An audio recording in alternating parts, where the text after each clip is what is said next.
goes over the Beatrix, like, no more. No more. There's something is up with the Beatrix, but God, no more. They just haven't been able to make it work. But right now, if you think about it, right, being on that Leslie is going to be a lot more important for the positioning to have a lot of sense, because Leslie is a marksman, but she doesn't strictly do DPS. If you can find an opportunity to try and pick off one of the Squisher members, that is one of the main strong points a Leslie can bring to the team. She's bursty. She's very bursty, and right now the Akai has been picked up. So far, I would say the Akai has been pretty good for any of the teams. And I'm not so sure, but looking at the lineup, right now RRQ, they picked up the Benedetta, and I'm talking about it because perhaps Occupied Thrones, they're kind of going back to what they did in their first game, have two main damage dealers. So in this kind of situation, it would be good if Skylar can be like, I can kind of take care of myself. All of you guys dive to the back line. Now there is a Benedetta for RRQ. They could just add more and give enough pressure towards the Leslie. Try the attack. I dare you. I mean, right now they want to dive towards the back line against an Akai, though, so that's going to be a bit of a tough assignment. It's like an oxymoron. Like, I should do this, but not that. But I mean to do this. It's counterintuitive. Yeah. But if anyone can make it work, it's going to be the unpredictability of RRQ that will shine through here as they ran out that Farsa as well. Yeah, they know that Occupied Thrones is short on range. I would not be surprised if this last man over here would be a savior. Yeah, right now we're looking at both mid laners for both teams, and I kind of feel like this is appropriate because, again, Fear did great. And Lemon, we all know he is greatness, especially in MPL Indonesia. So the GOAT, he's the real GOAT, man. I mean, like, again, belated happy birthday and all, but Happy birthday. we are not entirely sure this Karita, is it going to be a roam Karita? Because we usually see the Karita in the roam. Exactly, I was about to bring Lemon that could up. have used it. Yeah, there are two flavors of Kadita right now. Mid and Rome, and both are just as lethal. And Lemon is well known to try and make those crazy plays, those insane plays where at a glance you don't even know what he's going for. Oh, yeah. But on a hero like a Kadita, that is the kind of pick that will really suit his playstyle. I'm even thinking, what if it's just like, you know what, Lemon, you can use the Karita, so use the Karita. How about we just pick up the Diggy and kind of just like cancel out the Akai? So be like, now there's no more oxymorons. So it's like, if we want to dive, just dive. Who's really going to stop us? Welcome. Welcome. Come on in. Yes, come on in. Here's that band that's got me thinking, are they allowing the Savior and Fury? Because they take out the Estes. Do they know something? Because look, Maro's very vocal about, oh look, they banned the Estes. What's going on? Ooh, getting out the Estes, trying to make sure that they can get the burst damage. They don't want security, but in this situation, surely the Diggy would be a better pick than the Estes to try and deny those pick-off potential from RRQ. No, right now, RRQ, like, again, I'm just saying it could be a very, very good pick because Diggy you can use defensively, but you can also use very, very offensively. And I kind of feel like banning out the Estes, they're probably thinking because, again, the way that they play, they want to stick together, right? Making sure that Fury can deal the damage, as well as their gold laner. So they're like, maybe what RRQ is going to do is they have a lot of burst damage. And burst type heroes don't like healing because you basically dealt all of your skills. And then it's undone. And then it's undone. So I kind of feel like this show that they want a lot of burst on their side. And now they have a Teresla diving in. Very, very big boy. Big boy. Can't be taken down and can deal a lot of damage. This is not a drill, ladies and gentlemen. By the way, actually picked up by RRQ Hoshi. Is this going into the XP lane? Going into the jungle? That's a scary part. You never really know. It's an absolute unit of hero, and in the right lane is just such a big problem. Right now for Occupied Thrones, we'll have to see what exactly is their solution here because there's so many dashes. Something that can punish that or stop that can be very useful. It's not even impossible that this might go into mid. Oh. It's possible that this could go mid. Right? Teresla? Yeah, but like Yeah, a lane bully. why not? Like a lane bully. Exactly. Why not? Okay. It's RRQ on their opening day. They can do anything they gotta want. put a statement.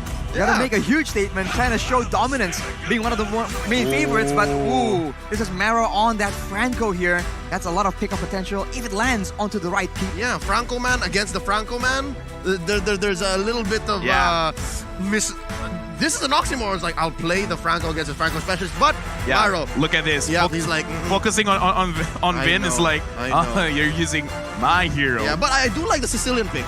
The Sicilian pick is solid because, again, we were talking about how Farsa's banned, Saber's banned, but I think Sicilian's a better pick, especially for a late game lineup like Occupied Thrones. Can they reach that late game though? It depends because there's a Kadita, and if the Kadita gets rolling, it is a very oppressive presence, especially for a vulnerable mage like a Sicilian. Right now, RRQ, they finish off with a Xavier of their own, and so it looks like Vin will be piling the Kadita. And we've seen Kadita not doing well if the early game is not good. But having Albert on the Benedetta, as well as having the Terizla, I don't see them losing the mid, the EXP, and the jungle. They can force a fight. They can really force a fight, especially against the Sicilian. They can just keep going. I think the only real thing is you have to watch out for mana. But that aside, they can just keep going. This is, wow. They answered the glue here by going, on and on, fight forever. Well, Glue doesn't really do well moving backwards. It's always a very oppressive hero, provided that he is actually aggressing. So maybe RRQ just plan to fight fire with fire and bring the aggression to occupy thrones instead. Could this be the answer to the glue? Well, very surprising. We're about to find out because going into this first game, let's introduce again both teams from Jakarta, RRQ Hoshi going up against Occupied Thrones from MENA. It's an Egyptian and Saudi Arabian squad, and all eyes are on Maro. I promise you, the game changer here, especially come the mid to the late game, are those perfect hooks. It's gotta come from Maro. He's on that skin as well, so it's a very... Some people say it gives you a buff almost. You get better when you use this skin. We'll have to see if that is the case for this particular game. He is looking for early advantage here. In the early game, that Franco is just so dangerous. Vin chunked a half HP, but they're trying to trade it back. And for now, this is going to be the same pattern. Keep on doing that, and he will prove your point. When you use the skin, you get better. Now, RRQ Hoshi, sure, they get poked a little bit, but I kind of feel like Fury and Maro, they took a little bit more. Right now, RRQ, they got to look at which part of the map do they really want to control. Same thing with Occupied Thrones, because looking at the map right now, it looks like Terizla is winning against the Glue. I'm not familiar with this matchup, so I can't really say for sure which one will have the better laning phase. Yeah, this could be the precedent. We could figure out if really that Terizla is the answer, or at least this kind of lineup and this approach could be it. We're about 40 seconds away from the first turtle, and there's a lot of pressure on gold lane. RRQ Hoshi given God of hell. Well, RRQ Hoshi like playing for the gold lane. Skylar is one of the main players that they rely on to carry, and carry, despite being a late game specialist, actually has a lot of healthy damage in the early game. Albert right now will be colliding with Leo, just spawning him out right here in the XP lane. That's where the real fight is going on. Hawk against R7 1v1. Hawk will be finally able to escape, but look at the final blow. He's so low, 1 HP. R7 comes in to secure that kill. Albert in a tough spot, 1v2, but the mobility will allow him to escape. Wow! Not a single punish on the baby alien. He gets away with it. I mean, like, look at how they actually executed it, because they even like telegraphed, like, I will attack you. Glue or no glue, you're gonna go down. And at least for right now, it looks like in terms of the laning phase, R7 is really controlling Hulk, making sure that he doesn't get ahead. And he has to be aware of that, because if he can't win the 1v1, it's gonna look bad whenever someone wants to come and trade. Vin comes to the Breath of the Ocean. The Rough Waves also takes Maro out. That will be the Roamer, not available for the first turtle play. And RRQ, they're looking to straight away capitalize as Albert goes in. 1v1, dumps a lot of damage onto Leo. Let the final blow actually fails though. Hawk steals the turtle. Leo makes a play with a heavy spin, but that will be 4-0. Hawk is still just dueling 1v1 against R7. But that is that advantage. Like finding a needle in the haystack. I don't know exactly what triggered the damage from the glue that actually took down the turtle there, but hey, Occupied Thrones can walk away with what they can. That's a small victory. I kind of think like it might have been the slam, but either way, that we did not see that coming. And right now, Vin catches Maro, but looks like it's not that big of a problem just yet. Oh, the Bloody Hunt being used now. Vin being very low, taken out by Fury 77. Leo trying and get some more, and just these small pickoffs, the roamers. It looks like Occupied Thrones, they're not afraid to actually get fights here and there. And RRQ Hoshi, they're reading, and Gado almost got 1v1 by Skylar. Skylar feeling very confident up here. And Albert, he's putting so much pressure all across the map. It's like every single time the camera pans, Albert's there. He is playing that Demon Slayer Benedetta, but look at Skylar right here. 1v2, heavy spin actually does not land onto him, but look at the Iron Wolf castle as well. What is going on? Skylar very low. He'll finally get taken out as we see Vin trying his best to try and equalize. It won't be available though, and that is one strike back from Occupy Thrones. Maybe 2 or 3 seconds too late. Vin came to the rescue. Skylar's flicker was on cooldown. And the main difference between Albert and Leo is the fact that Albert is more It shocked me. proactive. And folks, what you're hearing right now is a cheer within the stadium. It's a drum. I thought something Yeah. fell. It's like boom, and it's like boom, boom, boom, boom, boom. It's like okay. Are they dropping it over and over again? I love it, but that was a very interesting interaction between the Franco Iron Hook as well as the Hurricane Nance. Like he pulled it back in and then pushing it away again. I gotta feel like it's something that they have to put into consideration whenever they continue an attack. But the potential for it is huge, right? Like it's massive displacement. Massive displacement, that's for sure. And now RRQ just circling around this turtle. They're looking for a way to maybe capitalize on a fight at the same time.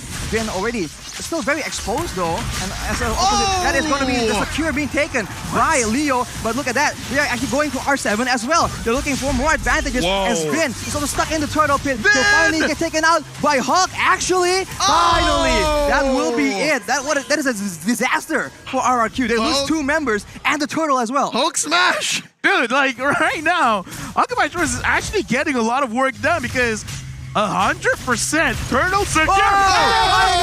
Being used by Maro. Skylar forced to flicker out. Finally, he is actually able to survive. That is a dangerous situation. The ultimate sniper cooldown! What's going on here, Leo? Oh man, What's going on? they're almost 2K ahead and they're taking control of the lower part of the map. I don't know if R7 is enough to stop this. Oh, he goes all in. He finally takes out Fury 77, and Hulk tries his best to try and turn it back. He is just way too low though. The torrential damage is insane. But on the other side, the rough ways from Vin will be able to take out Maro as well. No, this is a scrappy matchup. We were just saying how Occupy Thrones was in control, and just as quickly RRQ Hoshi goes, nuh-uh, no, wait. Hey, now this is a game, right? Fights on fights on fights. Yeah. This is Arashi's home, guys. Like, I like violence. Don't you like violence, Arashi? Early game tempo, man. This is the exciting gameplay we've all been waiting for. Answer the question. Do you like violence? I love it, man.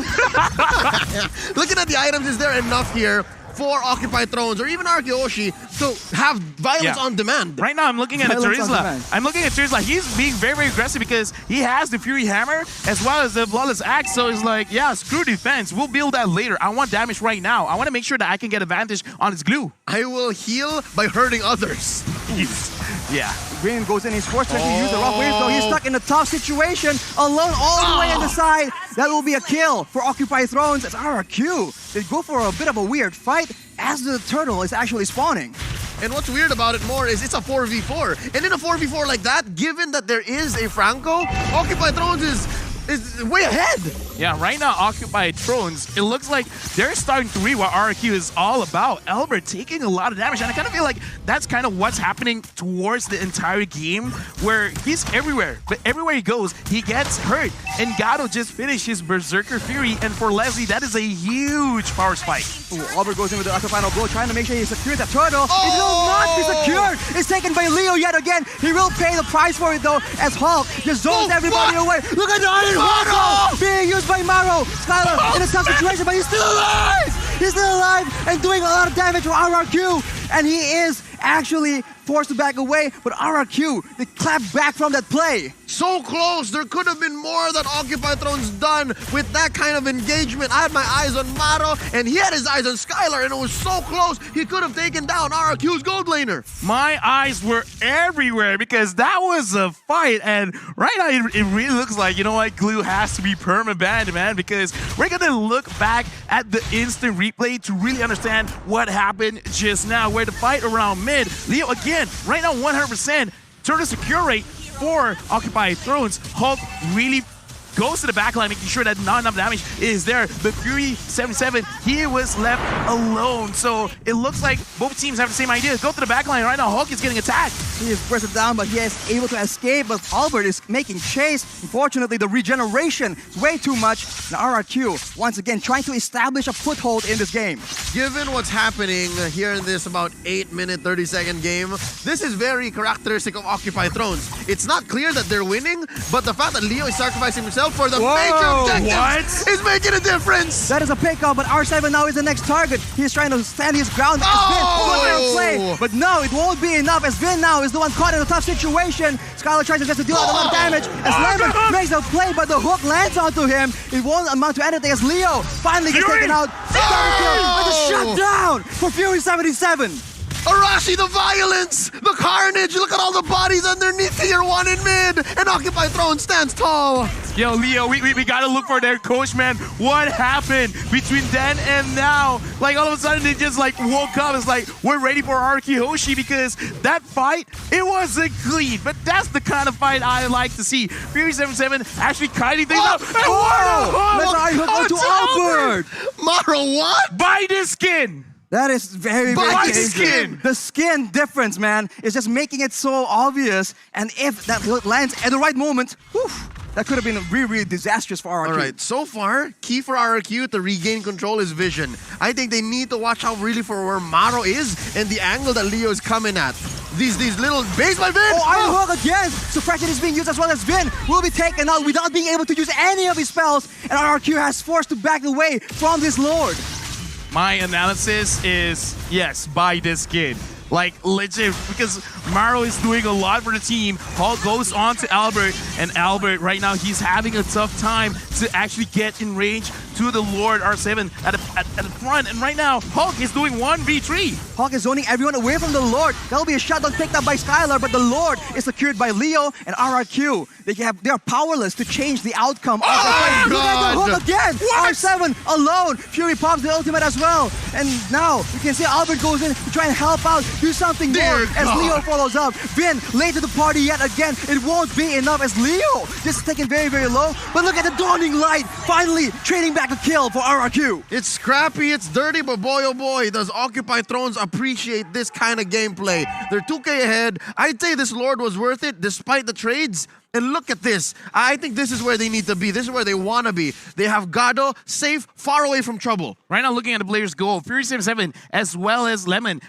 1,000 gold difference between both mid laners. So right now, Lemon has to find a way to get a little bit more gold onto his hand so that he has extra damage going on to the side of Occupy because, again, the Dawning Light secured the kill. Perfect. Amazing. But right now, they need a little bit more DPS because Skylar can deal the damage, but every single time he goes in front, he has to be careful because with Maro hitting all these hooks, that's amazing. Being used by Occupy Thrones, though, looking for an opportunity. Albert goes in to clear the Lord, but look at the side lanes. Leo already pushing Vin away. He's suppressed as well. That's all the damage, but look at the combo traded back. Maro gets taken out. Both roamers down as Skylar jumps in forward aggressively. Albert as well, chunked down, and look at the HP. 1 for Leo. One, Grandma! One! But look at down bottom. All was worth it because Hulk was pushing away at tier 2. No. Albert, baby alien! No. Baby alien! He's gonna be covered by R7. That is a very, very close situation, but Albert makes it out alive. All right, so one thing is clear. Once Occupy Thrones sees Vin, they are not pulling any punches. I think that's one big problem that a Kadita Rome has. This is what I want to see, confidence and trusting your shot caller. Like whoever's in front is like, yeah, let's go for this target. Right or wrong, as long as you act on it, you will get results. Make it right. Make it right. I like what they're doing right now. They're not being scared. They're not trying to run away. They're trying to fight back. And now with a 2.4k gold lead, and it looks like Gato as well as Fury 77, they're doing a lot of damage. Skylar, because he flickered to the front trying to get the kills, it shows desperation. He still has to be careful, but this does show that RQ, they're feeling the heat from Occupy Thrones. Occupy are the ones going for the purple buff right now. Leo with the heavy spin as well. R7 is forced to flicker out. Skylar, chunk very low as Hulk goes in, but look at the Hulk again! That is a huge play from Maro. Hulk escapes with his life in the midst of that situation. No one is taken out just yet.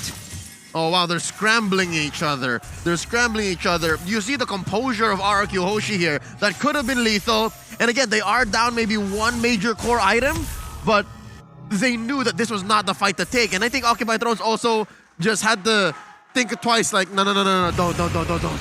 I just like that right now, Occupy Thrones, they're really running very, very fast because in that previous fight, they were able to dodge the Dawning Light. And now, Occupy Thrones, they're starting the Lord. RRQ, how will you respond?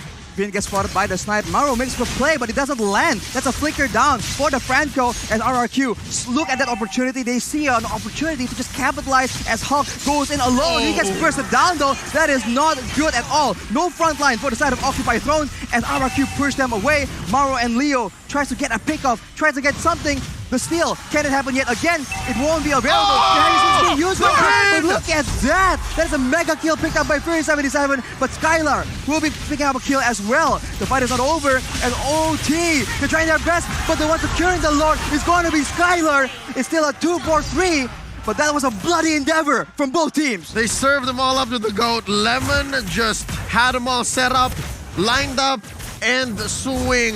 Oh my lord. RRQ Hoshi now back in control, scoring that lord. That's a luminous lord. Yeah, right now, Skylar is putting on his big boy pants because look at the items. Right now, it's very scary. Demon Heart Sword, Scorching Scythe, Golden Staff, as well as the Endless Battle. He has a lot of heal. He has a lot of true damage. So Hulk, he has to be careful of that because he went in alone. That's not the best thing that you can do. Someone is not listening to the shot call because that was not coordinated well. Yep. So also, something to point out, he's not picking up the usual Windtalker because again, Leslie is not one! Skylar gets hooked out, but it won't be his death. R7 comes in to zone everyone away, and RRQ stabilized. They have a lot of damage done on the top turret. Maro is lethal right now. That is dangerous. Watch out. Still could be a game changer despite RRQ being ahead.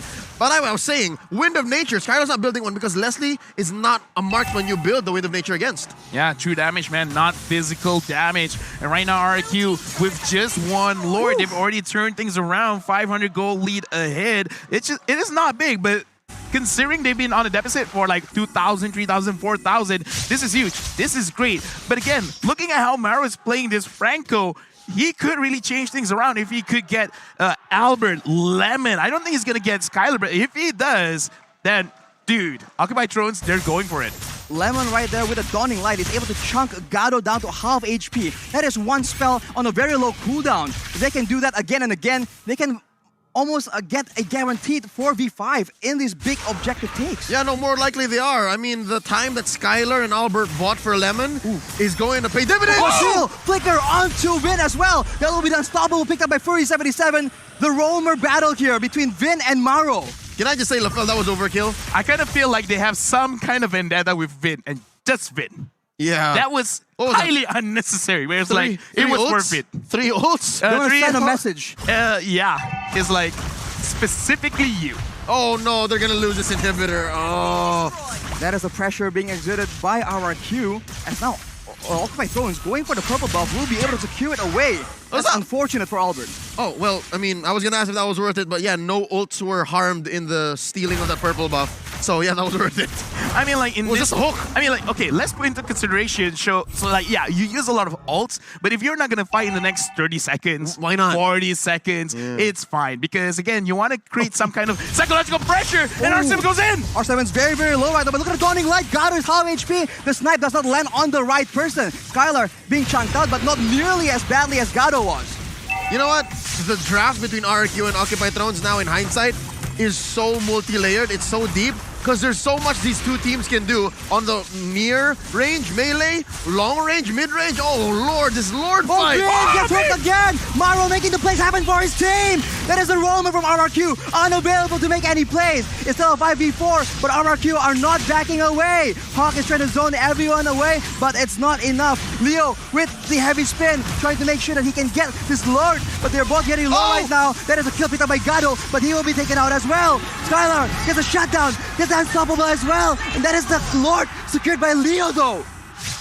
Skylar is doing work, man. I mean, Leo, good job to you, man, securing the Lord, but still, is that gonna be enough? Because in the later stages of the game, it almost doesn't matter if your entire team gets wiped out. It's just 2. But the thing is, the 2 that got hit was the damage dealers. And right now, we're gonna look back at the replay because a lot of things happened. So let's break it down in this instant replay where the fight around the Lord. Look at Leo. He's taking a lot of damage from Skylar, and Skylar is really waiting for everyone to come to the front because he's like, I don't have to force this. Flickers in, goes on Fury, and this is the game changer. Skylar is baiting. Once he sees the bait has been took, He goes in front. He doesn't care. He flickers and he gets the kills. So it's an alley-oop again, like what happened with Lemon earlier on during RRQ's comeback. It's the same story with Skylar. But dare I say, in that moment, in that instant replay, my eyes were on the 6'5" Egyptian, the jungler from Occupy Thrones, Leo. He was on point. I could have sworn he used the retribution earlier in the fight, but he had it, and he knew that they needed this.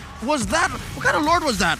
Oh, that was just a... Was it a Evolve Lord? Yeah, Luminous Lord. And look at Ghost Gaming, even he's like very hyped for this game. Of course! Yeah, Ghost is like, let's go! He's a one-man cheering squad. He's up against the whole kingdom of RRQ, but Maro I don't like here, his odds. all the hopes of Occupy Thrones are on Maro right now. He is the man that they rely on, and along with that, Leo with the retribution, man. It's been so solid so far. So we're about a minute and a half until that next Lord. You think we're gonna get there? You think we're gonna have to wait for this, or is somebody gonna pull the trigger? I kind of feel like we have to, and this is a situation where Occupy Thrones, if they can set it up, then it's gonna be great because Maro's hooks has been so good. So if he can if he can hook someone around the Lord They're pit, cooked. they could create a very good situation because, in my personal opinion, don't focus on the Lord, focus on the kills, man. All right, so they turn on heroes.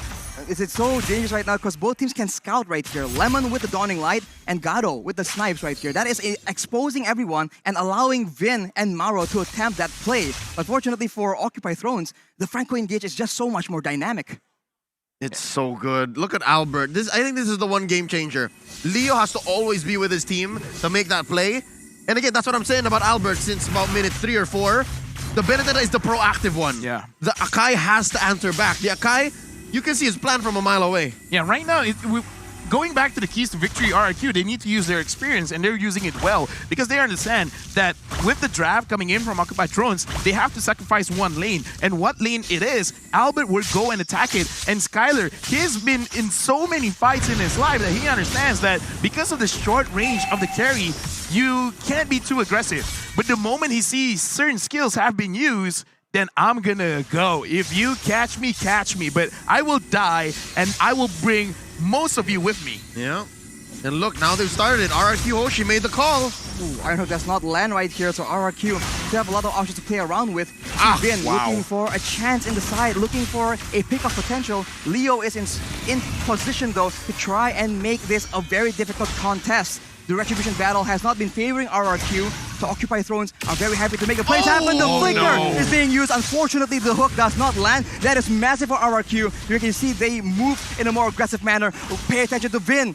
Look at him. He's trying to make sure he gets the right play at the right time. They see him, though. Conceal is being used, but he's suppressed. He cannot make the play happen. That is him taken out of the equation. And now Occupy Thrones have the chance. Leo goes in, but the Immortal has been popped because Skylar is doing way too much damage. Lemon takes him out, but the Lord is taken by Albert. Fortunately for RRQ, one man down from both these teams, but that is very, very valuable for RRQ right now. Lafel, you said it right. At the end of the day, whoever turned on heroes first and whoever makes that call will win the fights. And RRQ Hoshi, they did just that. They baited out the ults first, and then eventually, yeah, you can separate Skylar from us, but the call is still there. I actually like treating Vin there because he gave vision. He gave enough damage to Gado because if you look at his playstyle, if his HP is below 50%, he will not commit. And because Gado was not in like 2/3 of the fight just now around the turtle pit, around the Lord pit, RRQ Hoshi really took that advantage. Like, yeah, kill Leo, get the Lord, get Profit, and right now, can they actually survive with RRQ here pushing with this evolved Lord? RRQ trying to make sure that the waves are on point right here. The Lord is on the top side, so RRQ can do a bit of a split push in this situation. They need to be careful, though. At any moment, Maro can make the play happen. His flicker is not available, unfortunately. But look at R7 making the plays happen, initiating for his team. Skylar is dishing out damage upon damage as the Lord is distracting everyone else. In the back line, there is going to be suppression being used on R7, but it won't be enough. Both teams just going all in all. With the trunks coming out again and again. The Skylar will save Vin, but Skylar is still devastating, doing all the damage possible. Hawk is alone. He won't be able to save this game for his team. RRQ, they reign supreme. Big congratulations to RRQ Hoshi.